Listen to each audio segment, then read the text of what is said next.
is 4:30 on Monday, February 13th. I call this meeting of the Clear Creek Independent School District to order. Let the record show that a quorum of board members is present and that this meeting has been duly called and that its notice has been posted in accordance with Texas Open Meetings Act, Texas Government Code, Chapter 551. And we have a quorum of board members, so we will move to community input. No community input. So we will move to our first action item. Consider approval of an amended order calling school board trustee elections by plurality vote. Okay, good evening. So back in January, the board approved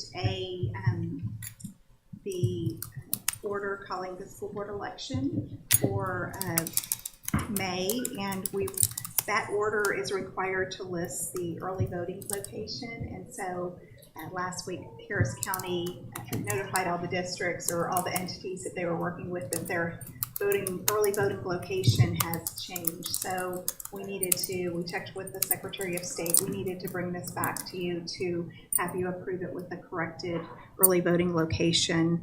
It was at the admin building with Harris County. It's now moved to the County Attorney Conference Center. And that will be with that update, we have to have this approved. I believe it's February 17th. So we needed to bring it to this workshop to get that approved. Good deal. And I don't think there's any questions, but I'll open it up for any question. And I believe the information was in our Friday packet. Yes. So, see no questions, I'll ask for a motion. Mr. President. Mr. Bowen. I move that we approve the recommendation of the superintendent to approve the amended order calling school board trustee election to be held on May 6, 2023. Thank you for that motion, Mr. Bowen. Do I have a second? I have a second. Mr. Larson, thank you. And seeing no comment or questions, I'll call for a vote. All in favor? And that passes unanimously, 6-0. And next we'll move on to Dr. Henley. How are you doing this afternoon? And Mr. Moses for information and discussion, item A, 2021-2022 Community-Based Accountability Report. Thank you very much. It's a pleasure to be here this afternoon. This is our 9th edition of this particular report. And so having done this last year and kind of wanted to tweak it a little bit, we did work directly with the Office of Communications and thank that department for seeing my vision of putting the interactive pieces in there and making it a little more interactive, right? So here's our 2021-22 community report. We always do put in our mission just to focus that highlighting that we're a safe, nurturing, and learning environment and we lead with integrity for student achievement. I liked Mr. Cunningham's message where he talked about that we were somewhat normal school year 21-22, but it still had some challenges. But overcoming those challenges, our students still learned and achieved. And I think some of the information in that report highlights something other than the TEA STAR scores. The first few pages of the report, pages 3 through 5, stick with our demographic information when you look at the actual report, whether it's online or that, but we still have the 45 schools, 40,000 plus students, and 5,000 plus employees. We still developed this report around those 7 pillars, really to kind of unify all the work that we're doing across from superintendent targets to strategic plan to our belief statements, really aligning and looking for things that measure these areas for student learning and progress within each pillar. So we really get into the highlights of the report. So pages 6 through 9 is our student learning progress readiness pillar. And this year we put an emphasis on that focus on personalized learning, the 4 areas of reflection and goal setting, targeted instruction, flexible path and pace, as well as collaboration and creativity. This is reporting on those Wave 1 schools.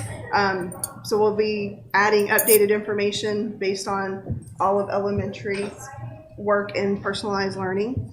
We did see evidence of growth in our math scores for elementary using some of the Dream Box, and that those students that really did those 5 or more lessons showed a little bit more growth than if they did the less. We saw an increased number of students graduating with endorsements. 454 high school students graduated with some workforce certification. However, we did see a little bit of decline in our CTE enrollment for 21-22 school year. But one of the pieces that was interactive throughout were the embedded voices from the field, as well as the videos that highlight. So we're going to show one small clip from just this learning pillar.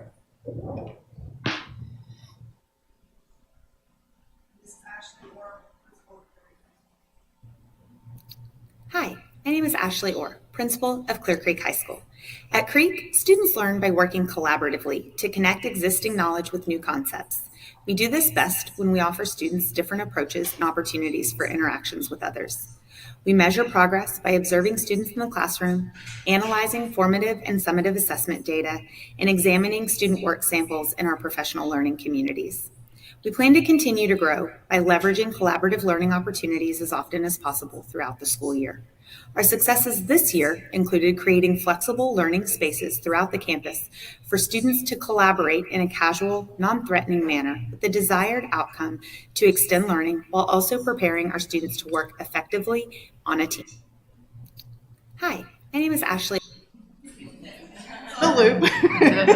So at the end of last year, we asked our principals to pick a pillar and give us a short little statement. And so those are embedded in throughout the document, plus you have access to the other ones. When you clicked on, you actually saw two different voices. So it's a little bit new. Our next student pillar is student readiness, where we really focus on meeting the needs and aspirations. This again highlights the work that we do with our PSAT, our National Merit, our college readiness, as well as dual credit earned AP. Embedded in this is the enrollment for expected college, as well as the profile of graduates on page 13. You'll see that we continue to outperform or maintain our performance against state and global average for PSAT, SAT, National Merit, as well as SAT. 66.7% of our graduates, this is self-reported data, reported wanting to go obtain a post-secondary degree. 69% took an AP test, so out of that 69, they passed with 3, 4, or 5, which is up 3.5% from the previous year. And then we do continue to pursue that superintendent distinction. We had 22 National Merit finalists, as well as 244 four-year superintendent scholars. Our next pillar, engaged, well-rounded. This is highlighting our different areas. We still focus on the extracurricular, the athletics, and the fine arts, but we really wanted to bring in some other areas. So we focused on some of our competitive programs, our National Robotics Program, our Science Fair, National Technical Honor Society, as well as the Active FFA. So you'll see out of our robotics program, 832 students represented 39 schools. We had over 500 Science Fair participants for the 21-22 school year, over 390 National Technical Honor Society members, and 365 active FFA members. On page 17 in the report, you'll see highlights of some of our own students and how they excel, such as the Tommy Tunes, the Athletic Trainers Program, and All-State Musicians. The next pillar was professional learning and quality staff. We continue to maintain 87 to 89% of our employees. We'll retain them. We had various professional learning opportunities. You'll see that we had over 83,000 district hours logged by our teachers for professional learning. 86.4 teachers reported collaborative planning that benefited students. That's part of that professional learning communities process across and the work that's happening there. We did see decline in the performance culture report skill set report card, which measures different areas. And then our next pillar, community engagement and partnerships. This is really strengthening and broadening our connections within communities. This is a focus on being clear in communication with inside CCISD, which has video summaries about programs such as, for example, special services or CTE. We have the parent connections where we really focus on our Clear Creek Education Foundation, our PTAs, our booster clubs, as well as some of the sprint teams that were formed at the beginning of the year to help guide CCISDs at the beginning of the year and through. And then we have community support organizations such as Communities in Schools, Bay Area Alliance, I can't read my own writing, CCISD Cares, I apologize, I need my glasses, and our interfaith collaborative work. Our safety and well-being, where we ensure safe and learning, nurturing environments. 70.4% of our survey participants agree that CCISD is safe and supported place.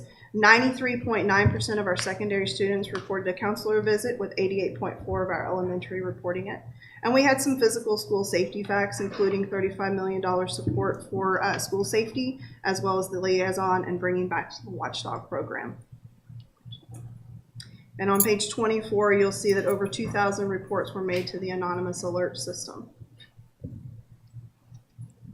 Our fiscal and operations system pillar, we really focused on measuring and understanding effective communication in our fiscal and operational systems. So we utilized higher percentages as compared to the state on student support and instruction. In 2020, we were 65.31%. The school board voted and approved the lowest tax rate in more than 30 years at $1.27. And you'll see our community donations across the different organizations, from Clear Creek Education Foundation and supporting members. So having just looked at a brief little presentation of all that and just some analysis and conclusions that we kind of came across, where we continue to maintain our attendance and graduation rates. We focused on improving personalized learning and academic achievement for all students. We had the lowest property tax in 30 years, and we saw that increase in the number of AP exams, which is actually in response, was a recommendation on the previous community report. Opportunities still focusing on preparing our students for high school, or at least illustrating that preparation for after high school, focusing on academic growth for all, as well as continuing to showcase and highlight the work of our students. And that's more of the future work for us. We've got the voices from our leaders, now we're looking to get the voices from our students. Any questions so far? Thank you. Thank you for that presentation. I'll open it up to the board for any questions or comment. Mr. Bowe? Sure, and thank you for putting all this information together. I mean, every year when we go through this, it's all very good information that we can take out to the communities, and I think most of it paints a very positive picture. There were a couple, so I was kind of going through the full report as you were going through each section, and I noticed on the fiscal and operational systems and on the student discipline data, it's not showing 2021, 2022 in the comparison to 2020, 2019, and 2018. Do we have that information for 21 and 22 yet? That was at the time that we had worked on this, because it was supposed to be in the fall. Data had not been released. Okay. So it has since then. We just have not updated it. My apologies. Okay. And do you think we could have an updated version that includes it? Yes. Perfect. And when we have it too, and this may change how some of the data is presented, I would love to be able to go back further than 3 years. Yes, sir. And may I? I'm sorry. Sure. Yeah, go ahead. We looked at putting that in, and when we started putting all of those graphs and charts in this report, it gets very, very number centered. Yeah. So the other reports that we've had from the previous years are on our website, so we can go back and look at those over time. Okay. But I can. Yeah, I guess I could pull one from a few, and as long as we're tracking the same things, then I could look at the trend that way.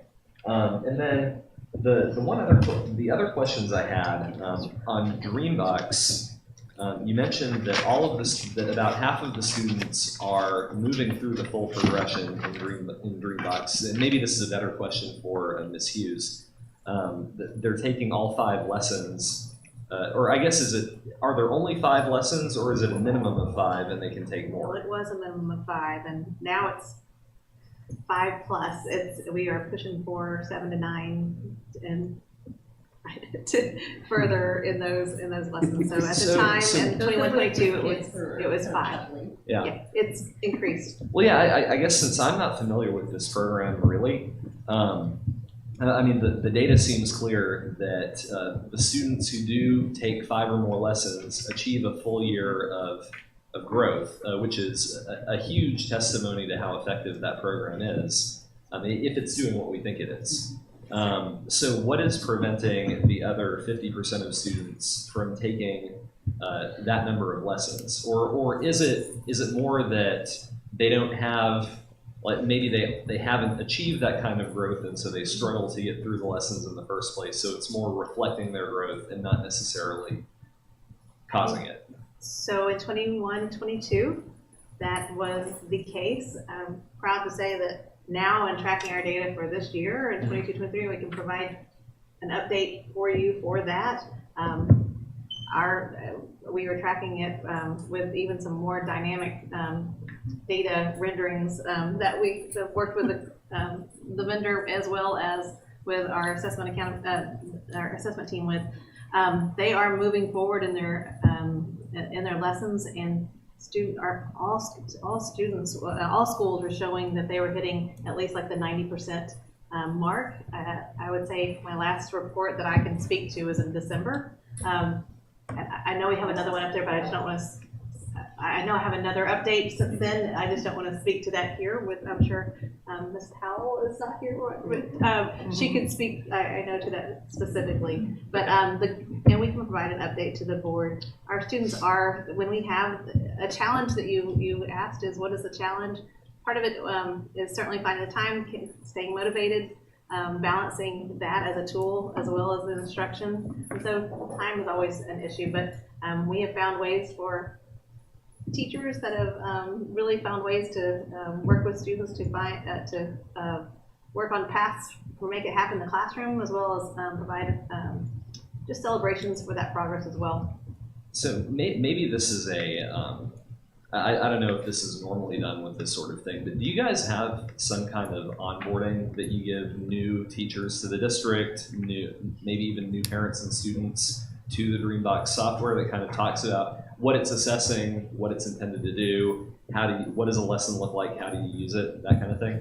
Yes, we do. We do have a new teacher. That's something that they access, as well as at the school level, definitely parent nights and different orientations through our teachers and sharing that.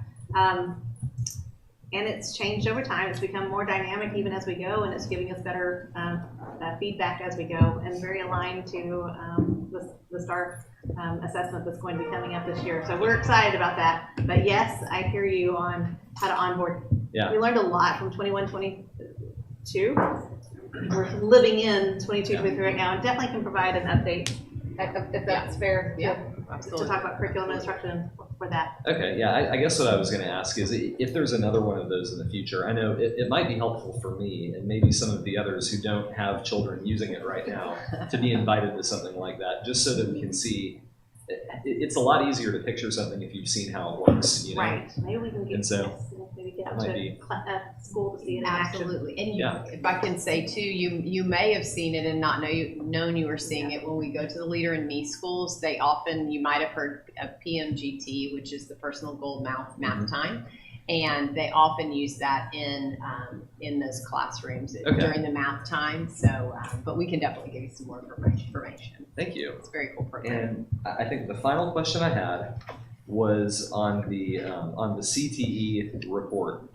I know we show a decline in CTE enrollment of about 3,500 between 21 and 22. But I'm not seeing that in the individual categories. And actually, the individual categories, I just lost it. I touched my PDF and it went back to the beginning. So Page 9, I think. Yeah. Yeah, I got it back. Here we go. I'm not necessarily seeing that in the individual categories. I saw about 1,000 enrollment decrease in law, public safety, corrections, and security, and then about 1,000 in business, marketing, and finance. But there are also increases in other areas. So, and each year's breakdown of classes doesn't seem to add up to the total at the bottom. So, is there something in those numbers that maybe isn't shown in the report? Yes, sir. So because CTE changes course codes and combines stuff and rearranges stuff, it's hard to track over time consistently like you're asking. There was also an intermediate shift in the courses from the previous year, so some of that data is not labeled on here. Okay. I actually have the full data file that I can share later with you in the board report that kind of shows that whole breakdown. We just took a snapshot of the major categories. Okay, that would be extremely helpful because I know CTE is a priority for a lot of people in our community, and it's something we really want to emphasize. So if that decline isn't real, or if it's maybe reflecting something that's not shown in the data, it would be helpful to have that background. And there was also a shift when COVID went to so much online with CTE, and that's kind of back now hands-on. So there's a little bit of shift there too. Okay, thanks. Anyone else? Mr. Sanchez? I was going to ask a question as well about CTE. I know at the bottom, there's a note that just says that business, marketing, and finance weren't reported, I guess, in the same way for these numbers. And so I know that they're blacked out on the screen that we got. Do we know what those numbers are? And if they had been included, would we maybe have a better sense of what that total would have been? Or That pathway, my understanding, after that 20-year combined to business, marketing, and finance below. So those numbers there are a little more reflective with the courses that were added into that. However, I can do a little more digging and come back with a little bit better, thorough explanation. I see. Okay. Yeah, because I think like Mr. Bowen, I was curious because there is enough growth in some of the other areas. It was just hard to see. So I guess it made me wonder if students truly weren't enrolling in CTE, or if that's just what it looks like, but in reality, there's some other factors. And I didn't know if we saw a more direct impact in 2021 as a result of COVID. I was just trying to think through what are some of the variables that might have put students on a different path, and I just didn't know where that. Yes, and so let me I can give you the full report, and then we'll do a deeper analysis into some of these programs and how it all lined out. Thank you. Yes, sir. Mr. Moore? And maybe just to piggyback on that a tiny bit more, it would be helpful, I think, and we get this data in other places, but in here to see the total number of students enrolled in CTE in at least one CTE class. Okay. So, I think that's the number we really want to see increasing. Are the number of students who have the opportunity to take at least one, and so.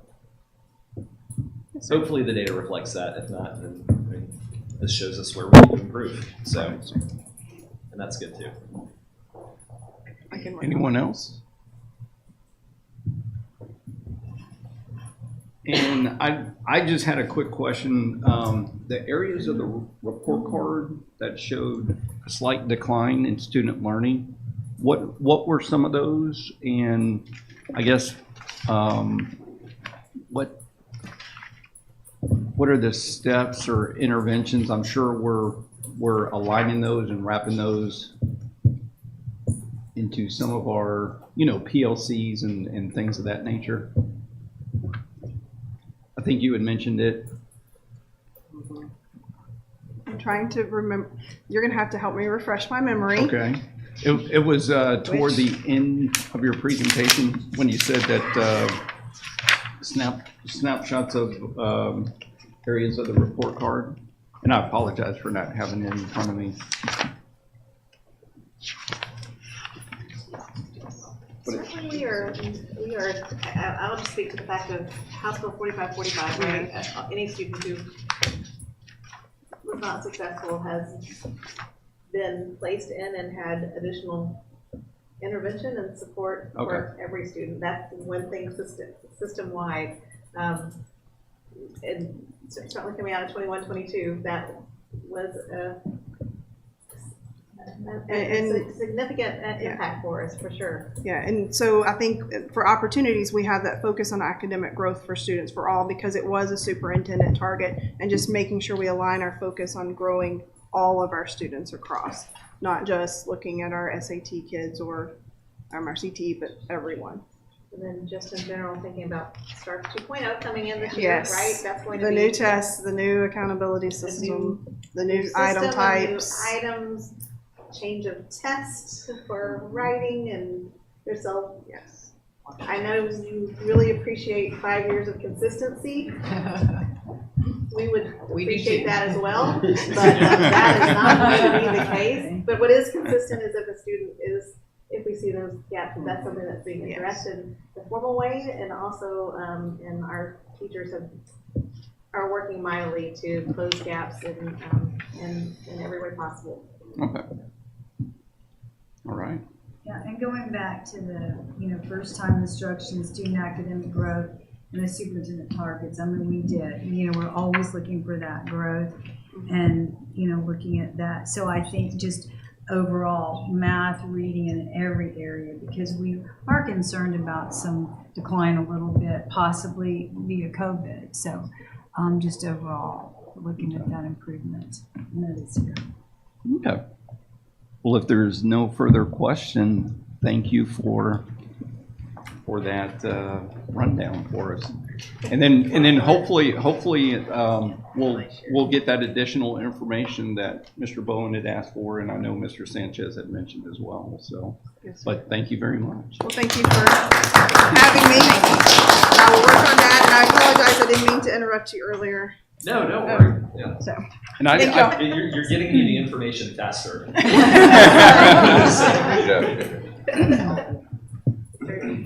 I just want to say, and I failed to mention this, but as a district of innovation, and as we kind of talk about what we're looking for 2030, and we're getting ready to have our Vision 2030 presentation, and then we'll roll into our facility advisory, but we'll do the Vision 2030 first.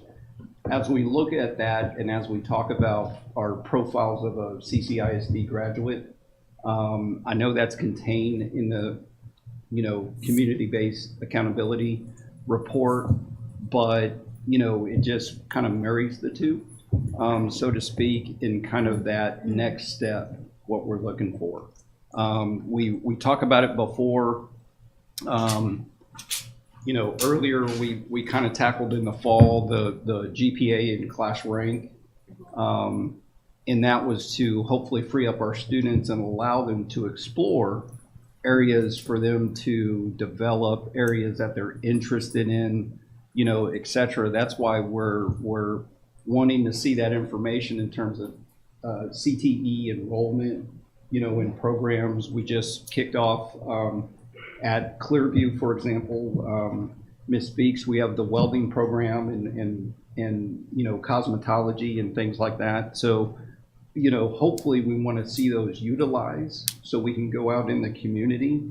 And some of the things I think about, like at COM, their dentistry program, if there's a way that we can,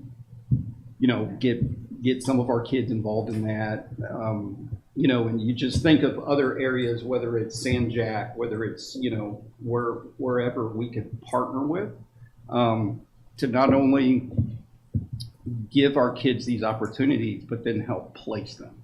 So I think that's the next goal that we're reaching for and trying to get to. So hopefully this is putting all the pieces of the puzzle together when we get there. So thank you very much, because it is a good report that, as Mr. Bowen said earlier, we like to go out in the community and highlight other areas that our kids excel in, and that I think employers and colleges want to see. So thank you very much. And next we'll move on to, we'll flip it and go to our Vision 2030 update. All right, yes, we'll move through, and that is such a great segue too, because that is, and we're even looking at that report and what do we need to do, what changes do we need to make to report to the community. And as we look at Vision 2030 and moving forward, what we'll do here for a few minutes, kind of give you a review of where we've been and what we've been doing. And many of you have been quite a part of that activity. So, but just to give everybody a review, and what we will do at every board workshop for the next few months is give an update. just so that we are all communicating the information. Just starting off, that Vision 2030, you know, those are our current fifth graders, and what do they need to be successful in 2030 and beyond. And so we start off with our mission statement and really grounding back in the fact that we are visionary leader. That's our district. It has always been. And we've got to tap into that, and tapping into that spirit of exploration and going into, we've spent some time at NASA and just really thinking about possibilities for the future. So I'd like just a brief timeline here. And it really actually goes back to August. If you'll recall, when we looked at the facility advisory or the facility update from Mr. Miller, and in looking at, you know, what do we need to do moving forward in that update, as we talked about it, really discussed the need for programs to drive facilities, as we talked in August, and so that has continued to propel us forward. In November, I brought a long-range planning committee presentation to you, and your feedback really pushed us to get more clarity and to continue to look at that program drive and what is the clarity that we need for the long-range planning. So we got to work again, and that is where we started looking at developing that profile of the CCISD learner that we are now tapping into over and over and communicating that. And, you know, we took so much time to work on that, really, with community partners, students, teachers, administrators, everything, to try to put that together and develop that profile. And then we came back to the board in January with the profile and talked about what are some, really looking at the board's vision and what are some parameters around some areas of, in all three, I call them building levels, but really in all three, elementary, intermediate, and high school. And then what are some parameters and some constraints really around Vision 2030 that we need to look at. And then in January, we also had a Vision 2030 day at NASA, and several of you are involved with that, but really taking the board's ideas, kind of went a little bit bigger and looked at more of an overarching vision, and then we'll continue to bring that down. We've had a lot of work even since then, Cabinet has. And so to share a little bit of that work with you today and kind of our next steps. But moving forward, just as a reminder, when we had our board work session in January, we looked at elementary and expanding opportunities to scale successful programs and also increase pre-K tuition and expand communication through homeschool charter families. And those were just two ideas. And what we did, we developed, if you recall, we had lots of sticky notes and lots of ideas and put everything together. And those were the two big ideas that came up. Intermediate, create new wave magnet, expand wave, just some ideas on that piece. And then high school, new additional programs or opportunities, going back to CTE, that career technology education, which we keep coming back to. So what are we going to do there? And also Clearview, we realize that the facility is a little underutilized right now. And so what can we do in looking at those opportunities for kids? We also did look at finance and aging facilities and just kind of talk through some ideas. We have a 40-year major renovation cycle, and do we need to maintain that or look at a little longer cycle for that? Really, the profile of a learner we have talked about, and after we did the work with y'all, like we said, we went back and looked and developed first of all, what is our end product? You know, what is our graduate and what does our student look like? And then after that, coming back and saying, what do we need to do to get there? And I really, going back to appreciating our original conversations in August, we need to begin with the end in mind. We talked about that. And so we needed to really get that clarity of vision, and that is what we've done here. So we have talked about this quite a bit and feel very excited really about what we're looking at for the profile of a learner. The next slide is a little quick video of NASA. So we show a couple of tours of two facilities in NASA. I'll talk a little bit about what we're going to be doing and think bigger, right? Everything about today. But You also hear quite some stumblers though. yeah. Oh yeah. So that's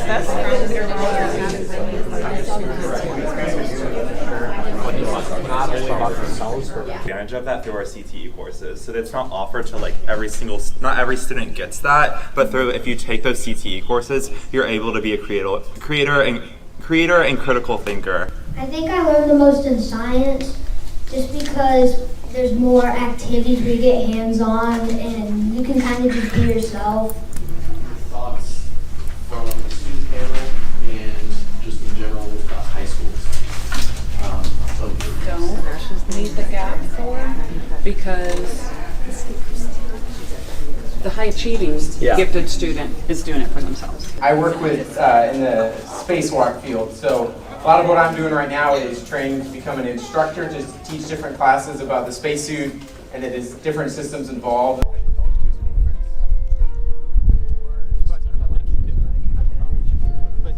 This is the only place that the whole space station is in one place. We do emergency evacuation training here. And are we providing kids both types of opportunities to match their learning styles? You know, the projects that they're working on are more focused on real world things that are happening that may not really have an answer, but you're giving them opportunities to think. And all of these things are very intersectional and interdisciplinary. Because when you find a collaborator and a contributor, then you find compassion because you have that community.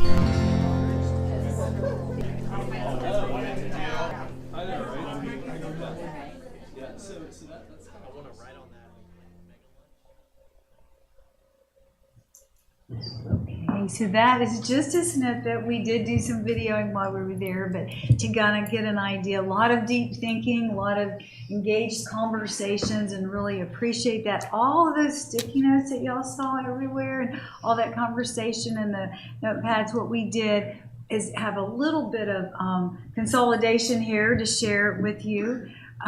Just kind of let me see if I can move forward in this presentation. We could see another video, but so if we could, call that back up. There we go. Perfect. Okay. Just because it's good to see, you you may have that in front of you, but really so then the Vision 2030 design, and after having the meeting together, we had our meeting. There's a few things that kind of elevated to the top, if you will. And one of the things, and I think we're continuing to hear that consistency across all in the vision for learning in CCISD. An opportunity for all students, which was what drove our profile. All students in CCISD. And then 3 key areas of focus came out of that meeting at NASA. The importance of instruction, the importance of culture, and the importance of systems or structures for learning. So just as a summary, those were key, and then we have some things underneath those, and then we'll kind of go back and look at each building level, but then designed alignment with the profile of the learner. So how can we go back, instruction, culture, and systems around that profile? And the big topics were kind of consolidated into that. So a little bit more of the specific ideas, and then as we're kind of moving along, to kind of conclude, develop an instructional framework, a pre-K through 12. And when we talk about framework, we're talking about opportunities and instructional design so that all students at all campuses have the same opportunities for learning. So that was something that was pretty loud and clear, and we'll move forward in looking at that. Scale, leader in me, or internally developed, executive functioning skills program to support the profile of a learner. Going back to some of these ideas that came up, possibly we have some of these courses already. Wave Basics kind of does some of that. Some of the Leader in Me schools that have some ideas that maybe opportunities for all students to learn these skills. We have a course like that at Clear Horizons, you know, the students embarking on Clear Horizons journey, but having that across all students. Expand pre-K to more tuition-based seats, and I know that that's something we have talked about, and that's certainly something we continue to look at. Elevate the learning experience for all intermediate students. We talked a lot about, you know, what the students were getting from Science Magnet and WAVE, and it came back, going back to scale, how can we bring some of those engaging learning experiences to all students at all intermediate campuses? Kind of really have had a lot of conversation around that. And so the next piece aligns with that. Consider transforming several intermediate schools to schools of innovation, kind of looking at some concepts and that hasn't been developed yet, but just sharing that those ideas were elevated out of the conversations that we've been having. And finally, expand career readiness opportunities in intermediate and high school, going back to what we've just been talking about, CTE. What can we do for those career technology opportunities, intermediate and high school? And we did talk a lot about what can we bring from high school coursework into intermediate as part of this transformation, these opportunities at all campuses, at all intermediate schools. So our next steps really kind of continue the design work, which is what we're doing, and going a little bit deeper in each building level, intermediate, elementary, high school, board workshop presentation from each area. We will reconvene the Vision 2030 team for a few hours in the afternoon on March 1st. In the meantime, we're working very closely with each of the levels to go back even at the campuses and to the campus leaders and give us some feedback there from these ideas, and we will elevate those back to the Vision 2030 just to get some thinking, and then come back to the board at the March workshop on March the 6th, and then continue as we are going to get ready to talk about a potential facility advisory committee, and if that's approved, then the Vision 2030, any design ideas or any thinking that would require a cost factor or facility modification would be brought to the facility advisory committee at some point with those board workshops as we go through, with the updates all the way through as we move through that. So that's really where we are now. And as we've kind of moved through, we've got some pretty somewhat concrete thinking that we're putting some more details to, and then we'll bring that back next month, and we'll bring in some ideas and making sure the Vision 2030 team has not seen what we just shared. You know, those focus on culture, that focus on that instructional alignment. So we'll bring that back too. That was all of the notes put together. So that is where we are right now, and now we're open to kind of questions and anything that we need to consider as we move forward a little bit. I'll open it up to the board for question or comment. I'll say this, which it was a great experience. I'm glad to see there were so many people that are instrumental in putting out those ideas. When you were going through the bullets on the Vision 2030 ideas, the one that says elevate the learning experience for all intermediate students, you know, it resonates with me because I think that's a constant question that says how, right? That we're saying, how can we do that? So we're always looking ahead on how we can elevate that experience for all students. I know this qualifies intermediate students, but even at the elementary levels like Leader and me and you know, the programs, you know, 4th grade to Alpha, you know, everything that we do, we're constantly trying to figure out how we can elevate that for all students. And I like to see that. So I think it's just that we keep asking ourselves how we can do that. You know, and if we can do it at the younger age and an executive program similar to Leader and me, you know, for all students, you know, some of us were at Stewart Elementary, you know, and watching those kids, you know, just if every student in the district could do what, you know, those kids are able to do, whether it's how they present themselves, how they talk to us, how organized they are, how passionate they are, I mean, everything. and we know that they have a program that all students don't have the access to. So, if we could just constantly keep asking ourselves, how do we do that? How can we do that?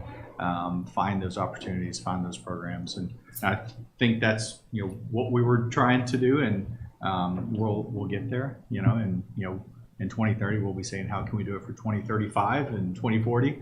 But just, we're always looking at that horizon ahead of us and asking how we can elevate that experience for all students. So, no, I'm very glad. Thank you. And I'd say that profile of the learner, that drove us. I mean, it's going back to that question. First of all, what are we doing? Where are we going? And then that profile of the learner really kind of gave us that concrete piece to look at. And the instructional framework, and that was on develop an instructional framework under that Vision 2030 team ideas. That's very key, and we've talked about that quite a bit with our instructional team. What are those instructional experiences for all students? We know we have them in different areas, but really looking at that across the board, K through 12, and having that aligned, if you will, vocabulary and conversation, looking at that profile. So we will be engaging in that work. That'll be more of a C&I team. That's not necessarily anything for facilities. See, some of this is our work that we are committed to. We'll have a little more concrete around, but we're very committed to that. And I think that will help propel us in that direction. Well, and it's when we go out and walk a facility like the barn, the three of us were at, and while we were out there and talking about expanding the West Side barn, it was, how can these students, or how can this location, or how can FFA be taken to the next level? And if there's, CTE opportunities, certifications for those kids to get, how we can keep challenging ourselves and them to get to the next level. I think that's something that we're always excited about. So, when we hear that new program, that new idea, or, when we have those questions, say, okay, here's how we can do it. That's, just elevating everything for everyone. So, yeah.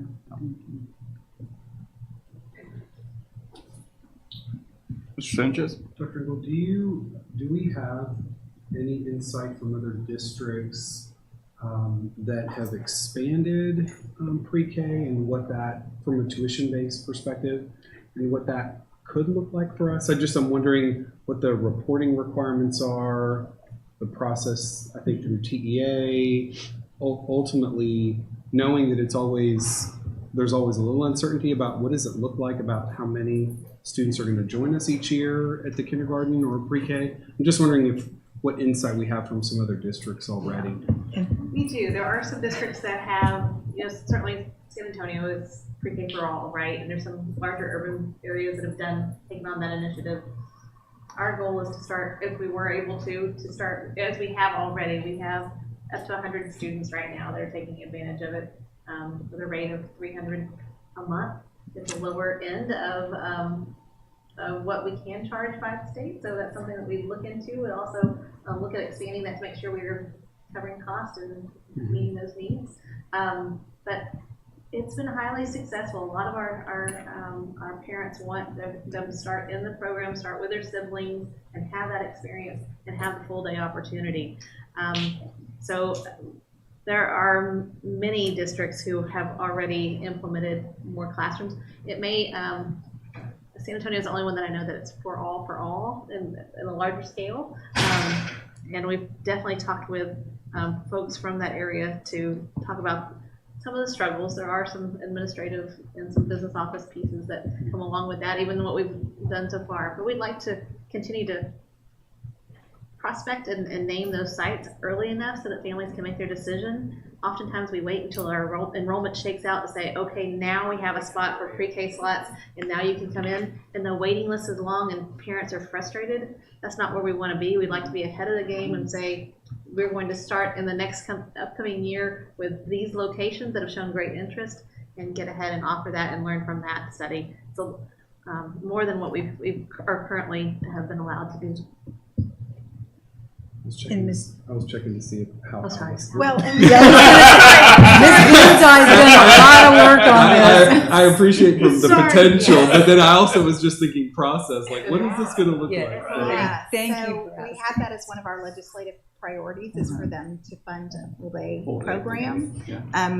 Definitely from a financial side, it would be something we'd have to definitely look at the tuition rate because it is for full-day pre-K right now. It is on the very low side that we're that rate that we're utilizing to fill in those classrooms. So we're starting. We have a meeting, I believe, in a week or two to just start exploring it and see what that would look like. That's exciting. I appreciate that we're looking at that. The other question I had was just the sustainable model of something like Leader in Me, but internal. Definitely is attractive. I think as we think about the ability to do it for all students, to have that experience, the ability to do it in a way that is more sustainable from a cost perspective. And the fact that it could be something that is so customized to align with our core values, with our community, with the areas that we know students may need the greatest help with, from what we've learned, just as, I hope I'm not reading into it, but it just sounds like a huge opportunity for us and for our students. And then just thinking about the potential that Canvas provides us as a way to build something out that we can track student progress through something that would be a homegrown experience. I just was thinking about all those pieces fitting together. So. And going back, that taps into that culture. So, the culture, the academic success, but also culture district-wide, and tapping into the core values. I think it all aligns. Awesome. Thank you.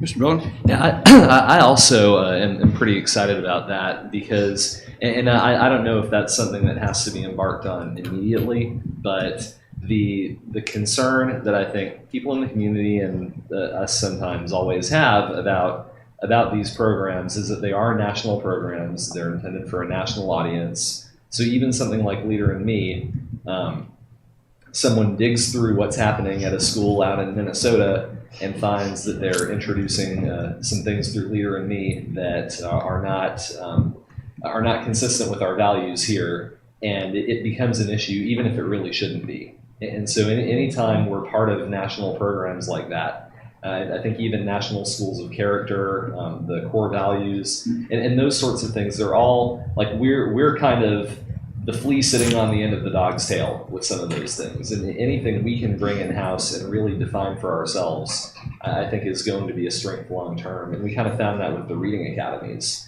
When we did our own training to comply with that requirement versus depending on what the state was providing, then I think we ended up much better off. And a Vision 2040 or a Vision 2050 would have us doing that with assessment, with how we define success, with our profiles of our learners. I would even say with the entire structure of what a K-12 education looks like. I don't think we have to be limited to what the rest of the country is doing. I think we're allowed to innovate to a much greater degree than even what we do here. It just takes time. And so anything we can bring in-house and find works for ourselves and maybe even license out to other districts if it's successful enough and popular enough would be a big strength. And I think that needs to be our strategy as we move into a future where parents are going to have more options than ever before. So I really like that aspect of this. And I agree, but then that's when I encourage people to get out in our schools and actually see these programs in action, so they don't think that it's just a cookie cutter national program or this, that, and the other. That's why I encourage our parents to get out and see these things, because when they see them, especially at the schools where they're implemented, whether it's Stewart, whether it's McWhorter, or whether it's, wherever, there's a certain culture to all these, different schools within our district. And, before you can say that this is just a national program and, you know, I saw this in Minnesota or I saw this in Iowa or somewhere else, like, I hate to say it, I'm not interested in that. I'm interested in what's going on in CCISD and how we implement the program and what we pull from the program here.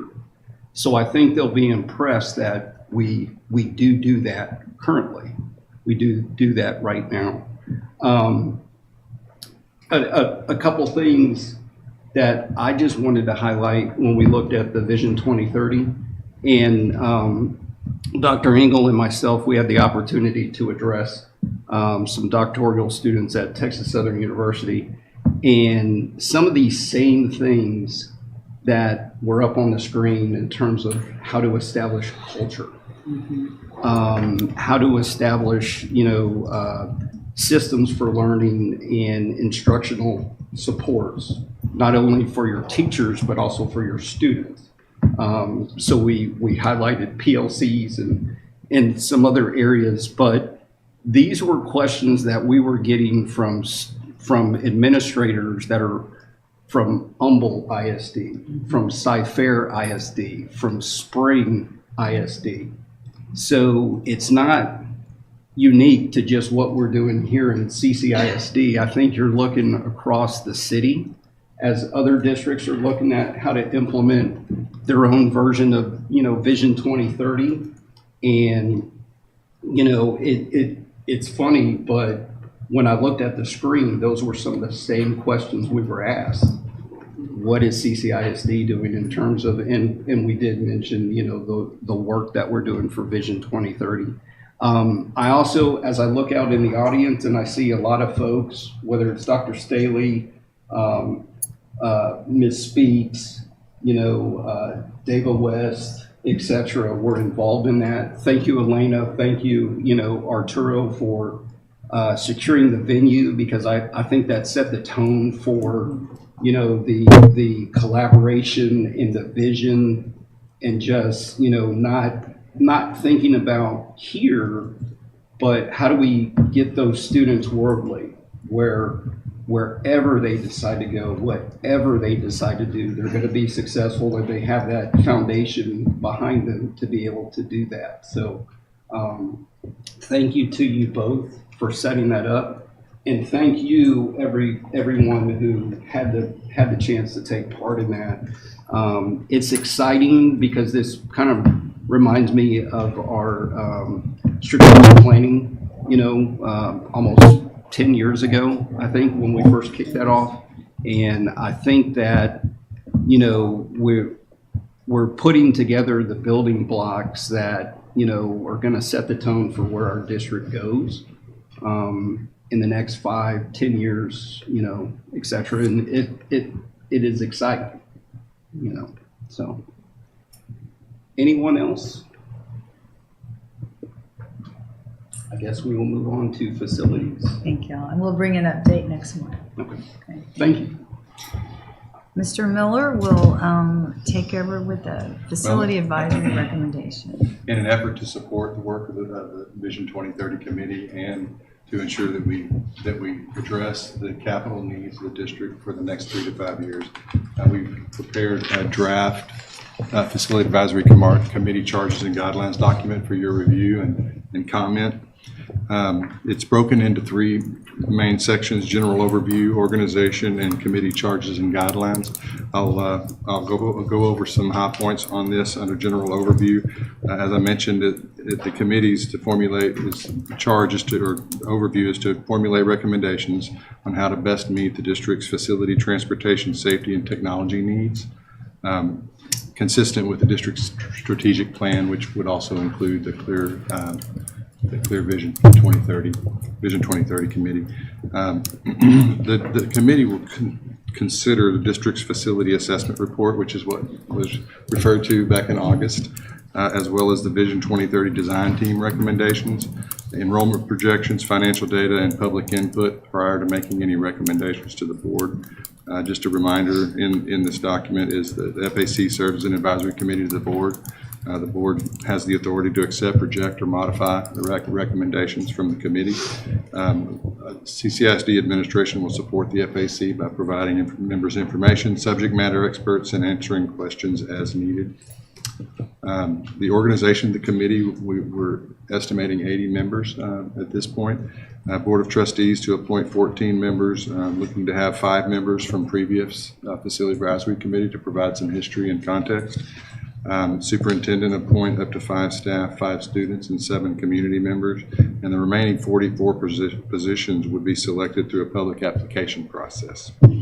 Special services and gifted and talented parent representation will also be included. Under the committee charges and guidelines, as I mentioned, really looking at the timing, funding, and priority of capital projects over the next 3 to 5 years. And then during its work, committee will tour facilities and review the assessment information developed by district staff, engineers, and architects, prioritize the district's facility and capital equipment needs for the next 3 to 5 years, consider recommendations from the Vision 2030 design team and how to implement those, understand the district's enrollment trends, projections over the next 10 years as they relate to facility usage, protect the general fund and minimize the district's reliance on its capital and contingency reserve fund to meet long-range capital needs, analyze property value trends and property tax rate implications of a potential bond election, and then consider constructive public feedback. We're expecting the committee work to be completed by August 7th at the workshop meeting. The meeting schedule is listed here below.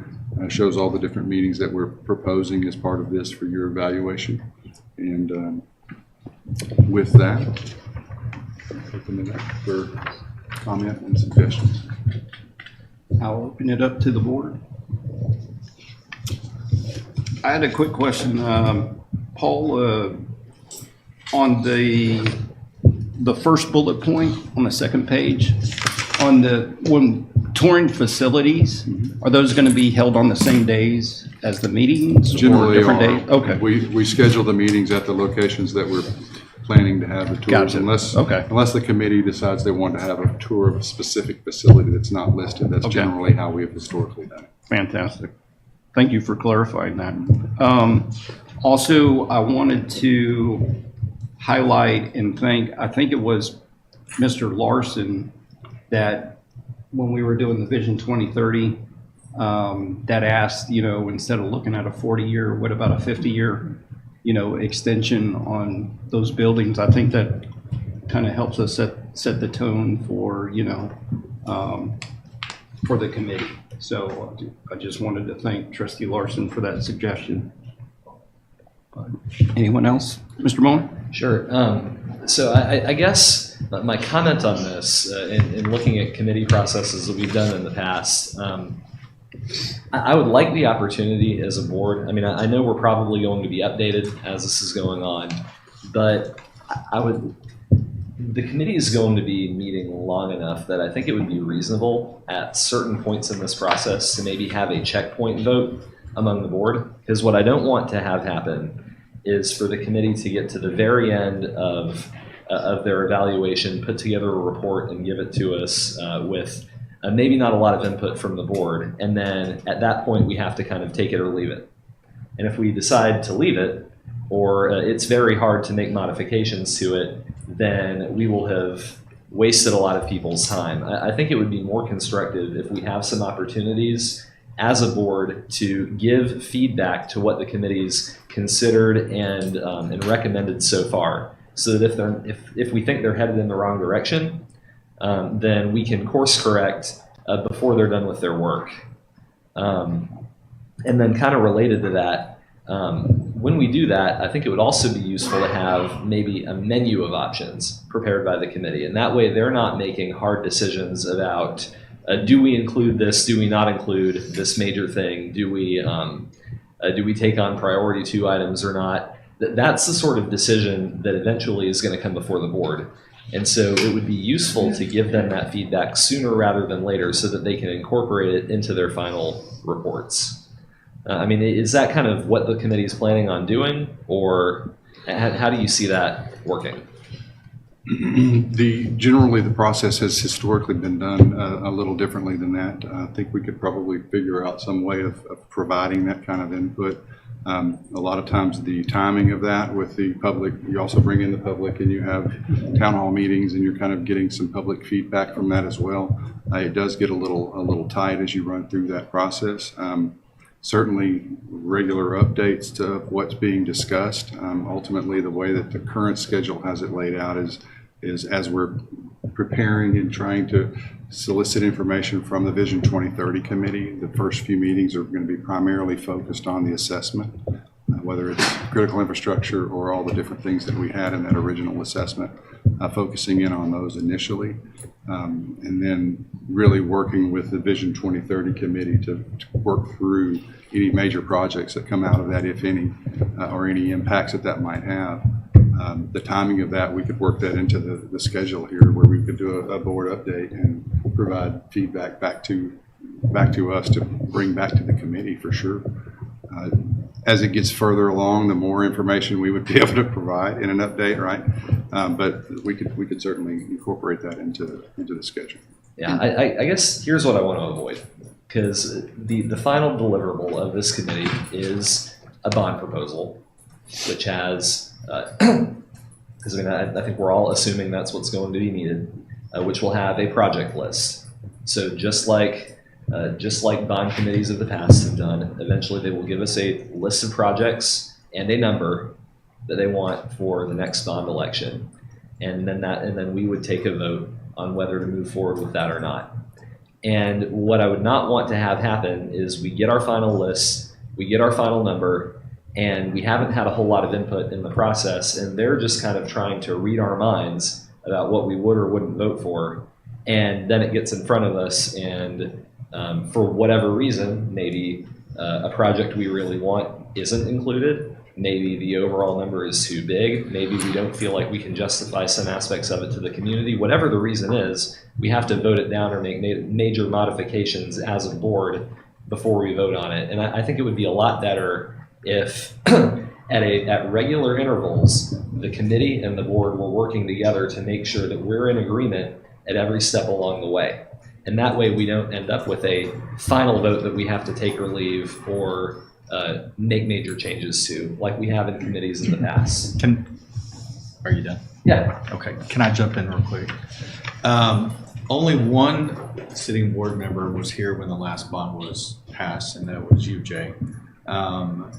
Myself and Sanchez were on the facility advisory committee at that time. What the board approved was not a take it or leave it. They approved, or what they recommended for the vote was about 50, maybe 40 million less than what we originally had recommended. So I do know that there's a process there that I wasn't privy to. I wasn't a board member back then, but that the board stepped back and said, okay, let's kind of look at everything. Let's look at the projects, priorities, 1s and 2s and 3s. And then they came back with that recommendation. I mean, when I say we, the advisory committee had asked for more. And then the board said, yeah, that's a little bit too rich, or maybe those things we can do later on, which we kind of experienced recently at the board meeting with the Victory Lake Steel. So I think maybe there's some of the process that you've not experienced from both the board and being on the committee, that some of that faith and trust with the process. Part of the idea is for the committee to operate freely, right? They're able to be outside of this room, tour the facilities, they see things, they, what is this, 4 months, 5 months of meetings to go through and have all the conversations. There is a lot of thought that goes into it. I don't know if some sort of update, because I'm trying to picture me as a member when I was on the committee versus me now as a board member, what difference it really would have made. And I don't know that it necessarily would have. I don't think we were that far off. I think we did a pretty good job on the committee, and I think the bond didn't raise tax at that time. It didn't raise our taxes at all. We we thought it was going to raise 3 cents or 3 or 4 cents, but I think it worked out well for everybody. But I think that there's a level of control that we need to step back and let the committee do their job. If there are updates along the way that we can get, maybe those updates. If there are concerns or specific projects that you know, you, Mr. Trustee, or me, Mr. Trustee, have, maybe communicate those and let the committee do their part of due diligence for that. But you know, I just say that this is where we need to kind of step back, let the volunteers, let the committee tour the properties, look at everything. They're looking at the Vision 2030, and you know, it's not I promise you, it's not going to be a take it or leave it. You know, we will ultimately make that recommendation, and the community will vote. You know, whether they like it or not. You know, so I mean, there's. So I didn't have it listed in, the dates are listed in here. What we generally have done is we do an initial recommendation, which on this tentative schedule would be June 12th. That first recommendation provides some definite feedback from the board. It's at a workshop meeting, and then following that generally have been, and is in our current schedule, would be the town hall meetings where the committee receives that feedback and they then revise whatever from their initial recommendation, which is what ultimately comes at that the currently shown as the August 7th. So between June and August, what you're really doing is taking that initial recommendation, taking initial constructive feedback from the board and getting back with the committee, then having the town halls, and all of that information is really reviewed and taken into account as they go through the recommendation process. But you're right, as that process rolls on, the committee does make their recommendations with that committee feedback.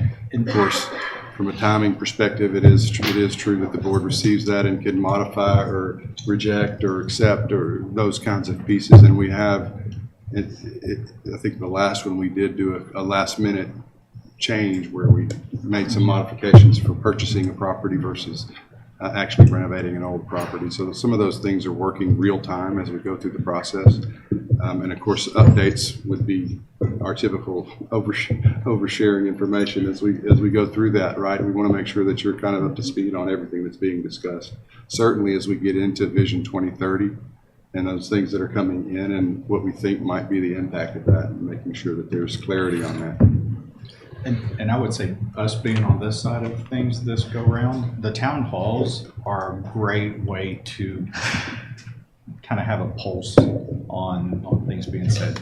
You know, they don't expect, I don't remember any board members saying anything in any town halls, but board members being present, because there were the community members that were on the committee and the community members that were just hearing $500 million or, you know, whatever was being thrown around number wise. So the town halls is an opportunity for us to kind of witness some of that stuff, and then, you know, to come back and meet.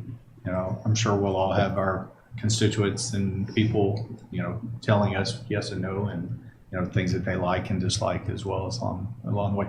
Real quick, so being on this side of everything and looking at this, when it mentions organization and it says 14 members, 2 per school board member, is that an invitation for recommendations? I mean, are those 14 people, you know, Jay gets picked 2 and Sky gets picked 2 and all that, and make those recommendations? Will we, so updates along the way, will we get a list at least along the way so that, yeah, you know, we can see some of this? And then the other thing that I'm looking at is like the 44 positions that are out there being made up of, you know, parents. I love the idea of parents from every campus. You know, I think that is, you know, very valuable to getting the opinions, you know, from everybody throughout the entire district. But then getting perspective from past committee members, you know, will be very valuable, you know, to say, oh yeah, I remember looking at this, I remember talking about this. And then, you know, some of those things, you know, were a 3 and now they're a 1. You know, if it hasn't been addressed by now. Right. So, okay. Elena was instrumental in really working through that makeup of this. I know she's been working hard on the back end, really looking at how that would be executed. She's got a lot of work that goes into that, and making sure that we're transparent as much as possible, certainly, and moving forward. Ultimately, we want to make sure it's a quality process and that everybody has a voice in that process. And just from a board perspective, being on the board at that time, Paul will continue to keep us updated on, the committee.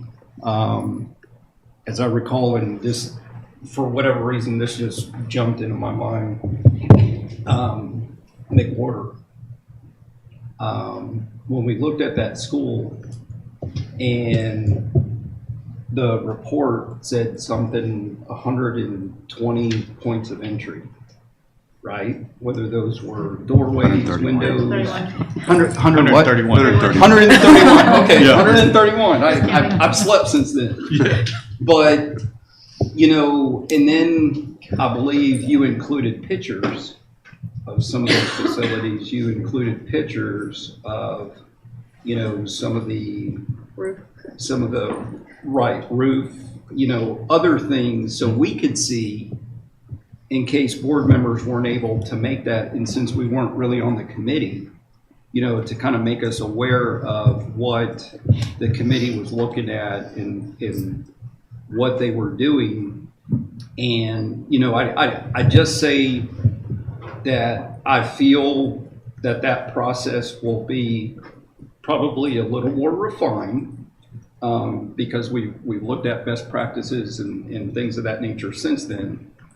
But when I look at the makeup of committee, and you hear and see what's happening across, the area, I think this is in line with what Galveston ISD had.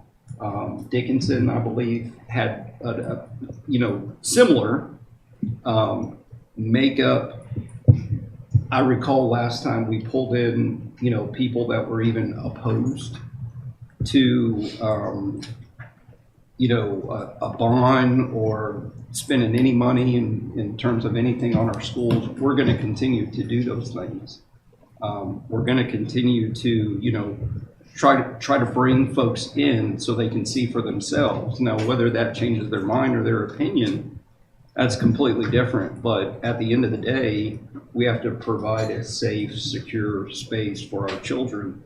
But, just in answering your question from the board perspective, I felt like we had enough information, and we did modify, and we did, have a little debate. But in looking at the timeline, I just asked this for, some of our trustees' sake, maybe that workshop, and I don't have the date off the top of my head, but between that April 11th and 18th, I want to say our board workshop was supposed to be the 13th or 14th, maybe? If these are Tuesdays, then it would be the 10th. If it's Tuesdays, yeah, right. Yeah, it is the 10th. Okay, so it would be the 10th. So maybe on that board workshop for the 17th, a possible update? Because that would give the committee 2 meetings on the 21st and the 28th to kind of review assessments.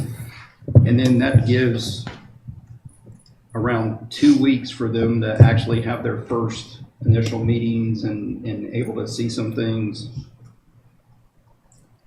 Yeah. Would that be possible? I think the Vision 2030's timeline really drives this a little bit, because of when that committee's recommendations is going to be presented to the board at the workshops as well.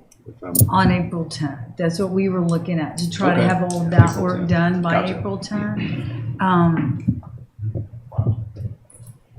I know.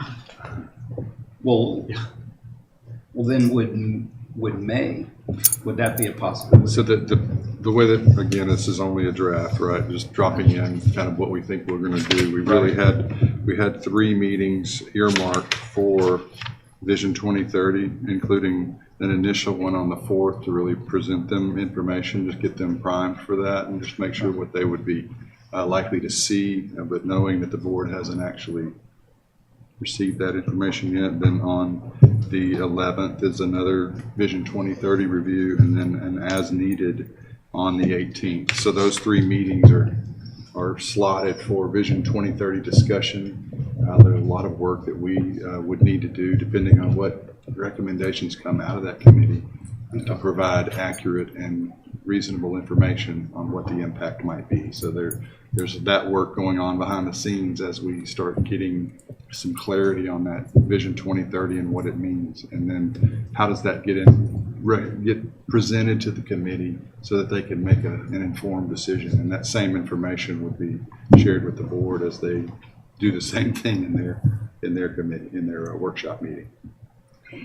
Yeah, our goal was really kind of come to the board on April the 10th with kind of those recommendations and then go to the facility advisory committee. It's kind of the outline that we had. Come here, we discuss, talk about that prior to going to the facility advisory. Okay. And so subsequent to that, those 3 Vision 2030, we have 3 recommendation development meetings that are probably a little more than we need. We're really trying to build in some time to really be able to shift midstream based on information we're being provided. So there is a little bit of space in there based on that schedule. After maybe that second meeting, would it be possible if we could get some feedback in terms of?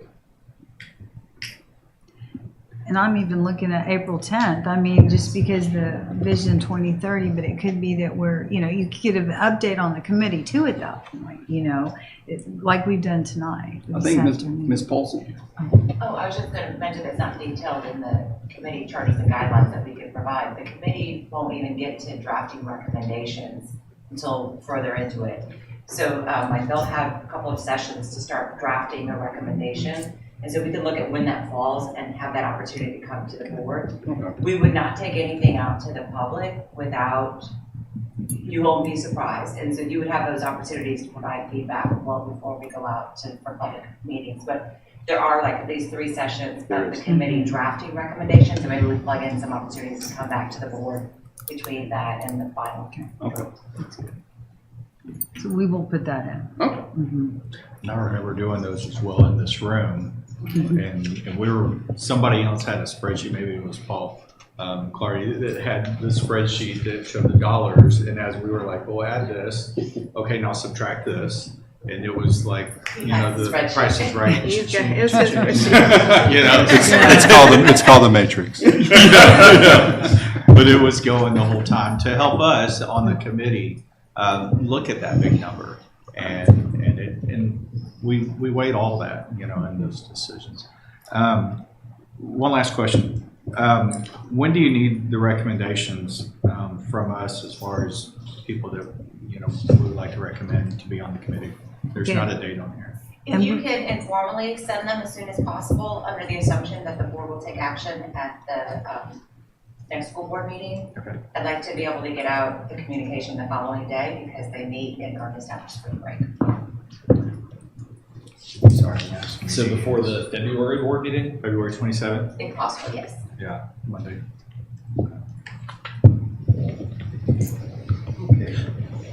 We can share the dates with them, correct?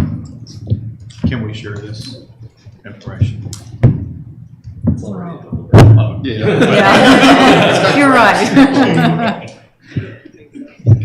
The actual layout of the meetings and what they would entail is something we're still working on and haven't finalized yet.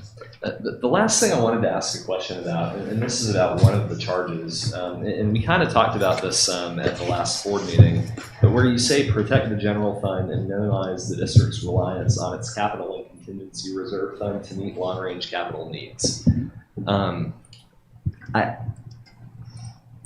I think we have to be mindful about the interest rate environment we're walking into. That $50 million in our capital and contingency reserve fund, which will decrease after this next budget cycle, and we don't know by how much until the legislature is done. But that's about to become very expensive to hang on to.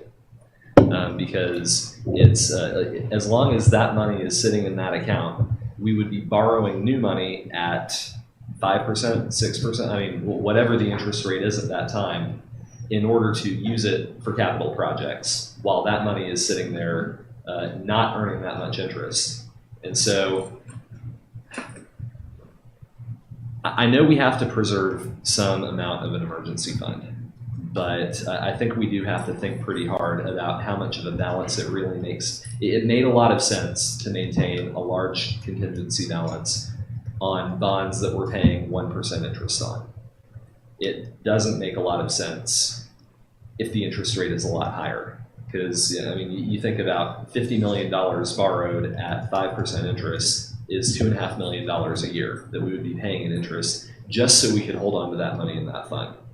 So there's some point where that stops making sense. And I think that's something we need to be mindful of as we go into these discussions.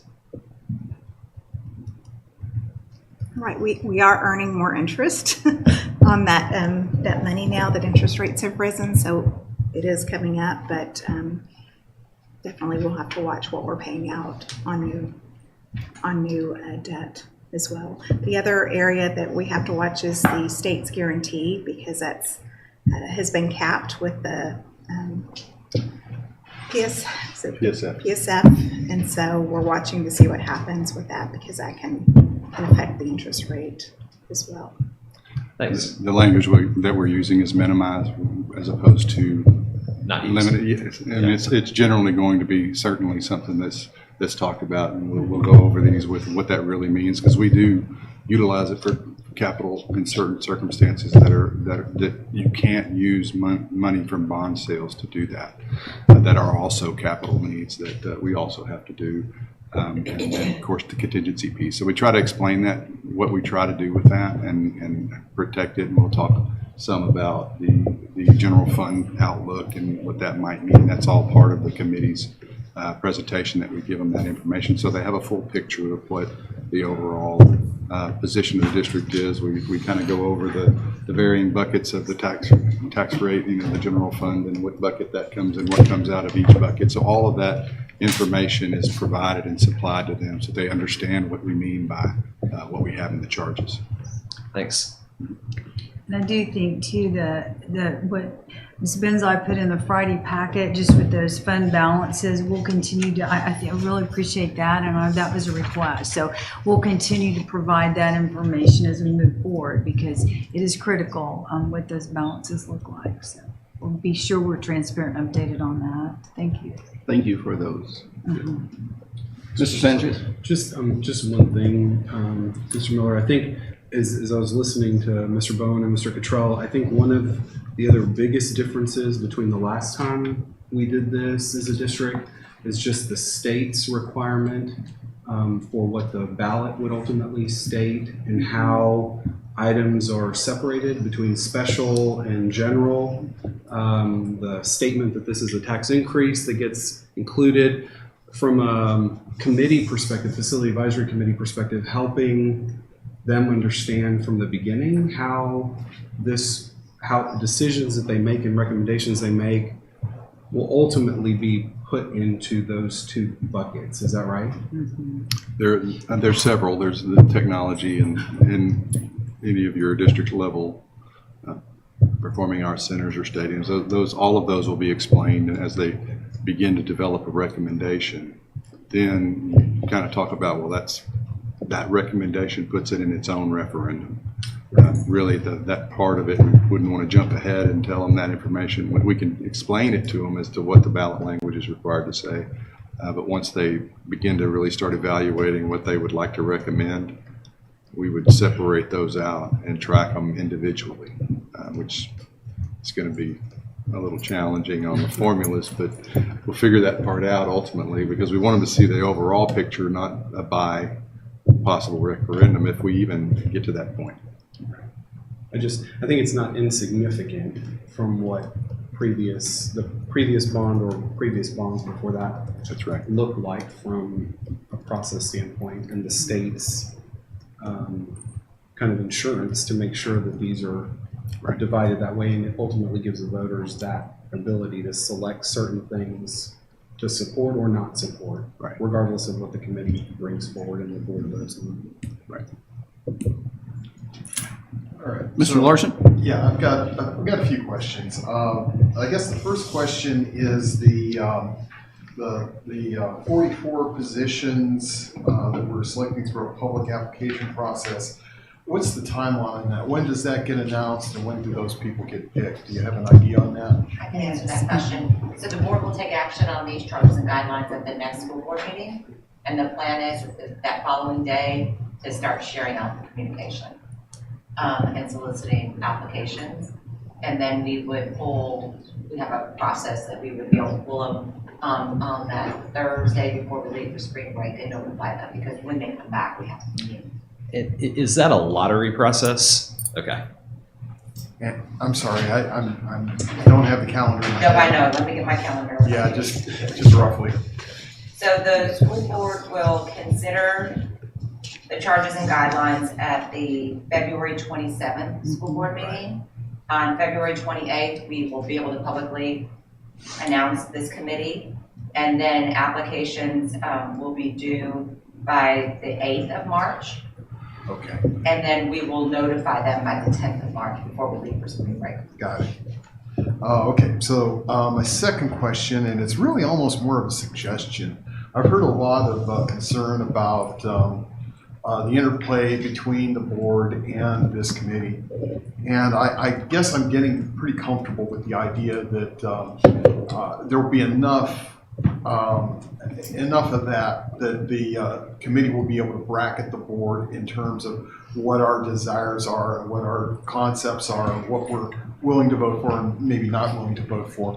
And so I guess this is really more of a suggestion than a question, and that's, as a board member, I would be perfectly comfortable with that committee coming back to us with multiple suggestions. So it's not a take it or leave it, it's a pick A or pick B or pick C. You know, I would be fine with that. And I don't know if that will play into how they do their business, but it's just a thought. And my last question, and I think this might be best answered by Trustee Cottrell and Trustee Sanchez. I'm looking at the size of this committee and the time frame they have to get their work done. And it's basically 80 people meeting for 13 and a half hours. And I know there's a ton of homework that goes into each of these, I think there's 9 meetings. Yeah, 9 meetings. But I guess my question would be, how does this process stack up to what you guys went through the last time we did this? With the size of the committee, the amount of meetings, the time frame, how does that all fit? Do you want me? Go ahead. Yeah, so the biggest difference, we started in the fall, I believe it was, and then the recommendation came for a May vote. So it's very similar. Size-wise, I don't know that it's any different on the size that we had, back then. The number of meetings, I mean, I don't know the exact number, but going through 4 months, I think, maybe even 5 months of meetings. The packet that we received was very similar to what we received at our summer retreat. With all that, so there was a lot of homework.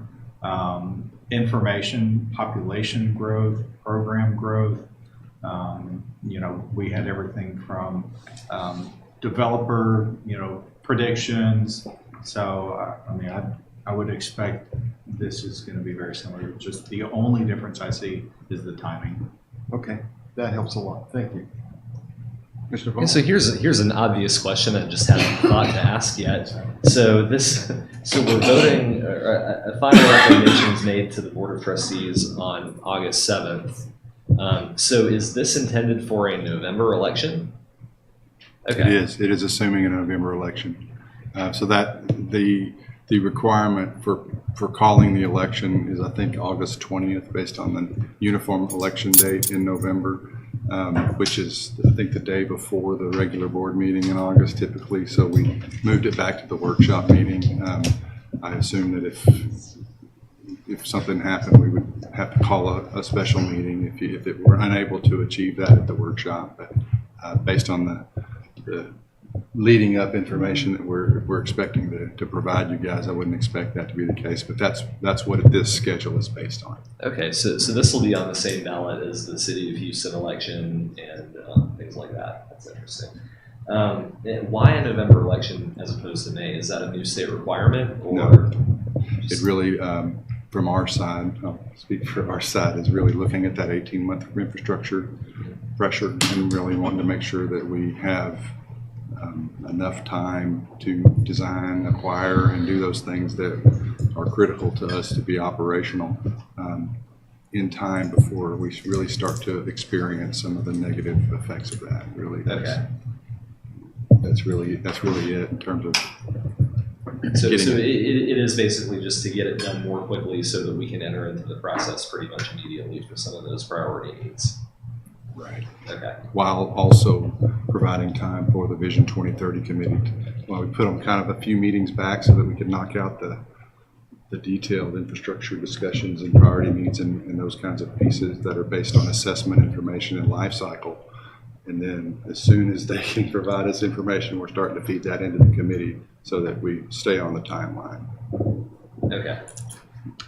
I'll add to what Mr. Cottrell said to Mr. Larson. I would say that it's an excellent boot camp for community members who may be interested in serving on the board because it gives you more than a front row seat to the kinds of conversations that take place day in and day out amongst cabinet and all of our staff and the decisions that get made.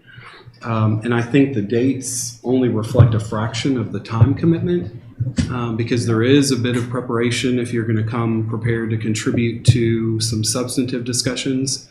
And then there's also the additional public hearings and meetings that happen at our different campuses to hear from the community. And so it is a pretty big time commitment. And so I'll say maybe one of the first thank yous in advance of what I know it means.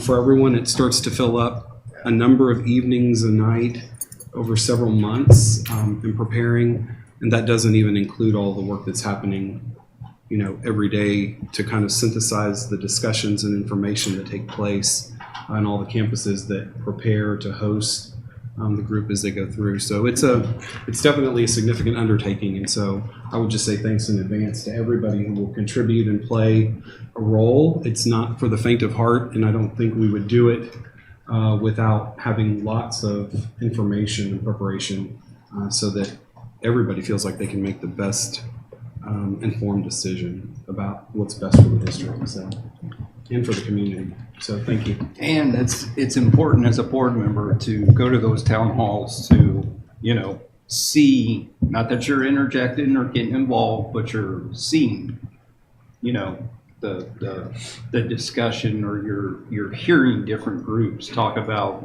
what's important to them. So that's key. Mr. Vaughn? One final question, and then I promise I'm done. I know we've had an issue on committees in the past with parents and other community members who were chosen by lottery, sometimes not attending a lot of the committee meetings.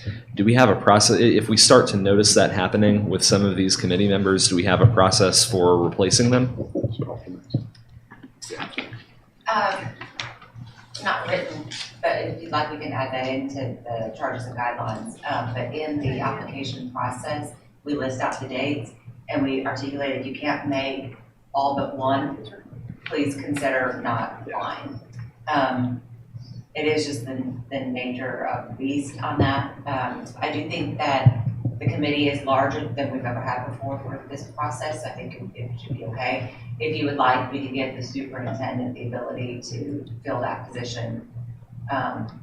We can add that in there. Well, give the superintendent the ability to do that. It says under the meeting schedule, committee members are expected to attend all meetings if personal schedules conflict with more than one meeting committee members should excuse themselves from the process. I would think if I'm one of those parents that are chosen, especially you're representing your area, your campus, et cetera, you're going to be there to want to be able to give some input and, share like whatever is unique to your campus or your area. So the timing of this particular committee is in the spring, summer, so there's a lot that goes on with families. So it'll be, my hope is that we're gonna have a large pool of interested candidates. And so given the superintendent the ability to go back in and pull a name out, we can definitely do that. Or maybe you could just choose a runner-up at each, an alternate at each campus, and that way, if we start noticing, I would even support making it explicit. If you miss 2 meetings, you're out, and whoever is next can fill that spot, because I think it is very important that those 44 campuses are well represented. And we had last time opportunity for some had some circumstances to go back and train to meet with those that had a unusual circumstance, and they were able to come meet with chair and get an update and have that I don't know if that's something that with 88 might be considered, but that was something that they had to invest that time to come back in and understand the full scenario. I don't know if we had to. And I do, yes, and we can definitely look at those as you're putting that together. She's done a lot of homework too on other committees, that have happened here recently in the greater Houston area, I'm going to say. And it is a little bit larger committee because that's kind of what we were seeing. I think it does give a little more opportunity for representation from all the schools. So appreciate that work she's done. Fantastic. Any more questions or comment? Seeing no further question or comment, I just wanted to thank Dr. Henley, Dr. Engel for that presentation, and Paul, thank you for the facilities presentation. And I will conclude us at 6:12.